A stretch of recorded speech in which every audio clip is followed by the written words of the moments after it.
Just how spicy are you? The pitch is dropped has a whole new meaning. Why do sauropods always have a great smile and bugging out on the Daily Orbit?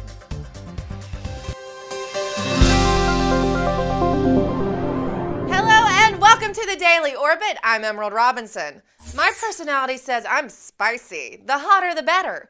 But if you're scared of spice, it's probably not your taste buds talking. A new study says that the more adventurous among us are more inclined to spicy foods. Participants were given a test to determine their personality type from risk-averse to risk-takers, then given a meal with capsaicin in it. The risk-takers liked the spice throughout the meal, while those who typically play it safe quickly became averse to the meal. They determined that those who liked spicy foods felt the burn just as much. Bring on the burn. I love it. And while too much spice has some people hitting some high notes, the pitch has dropped in science. Pitch being solid pitch tar. An experiment started back in 1944 has finally come to fruition. The experiment was to examine the viscosity of pitch tar, a seemingly solid polymer that can turn liquid and drop. For the first time, the drop falling from the funnel was caught by a webcam. The pitch drops about once every decade, and scientists say pitch has a viscosity about 20 billion times that of water. A similar experiment at the University of Queensland has been running since 1927. I don't know. Do you think it was worth the wait? I'm not sure I have that much patience, but it's got scientists involved with the experiment feeling pitch perfect about now.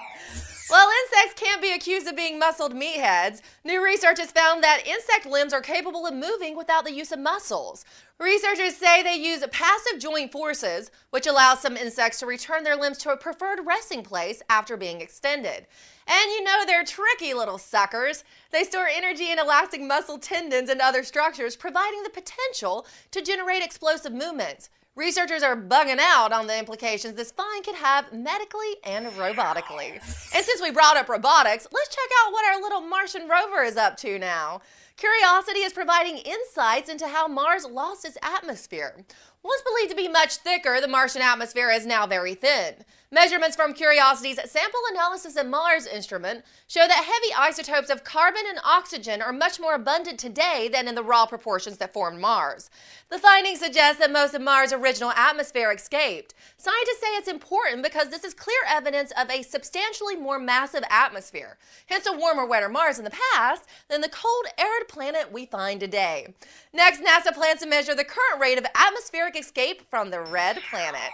Ever had a cavity and just wish you could generate a new tooth rather than go through the pain of getting it filled? Well, if we were like the sauropod dinosaurs, we could.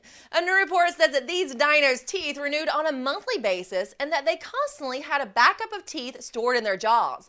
The constant wear and tear of this plant-eating dinosaur trying to eat enough to maintain its huge body took a toll on its teeth, so a fresh tooth in each position popped up about every 1 to 2 months. The research team cut open sauropod jaw specimens taken from museums to find the backup teeth within the bone. If we could do that, there would be a lot of dentists out of business. Well, that's it for the Daily Orbit. Have a good weekend.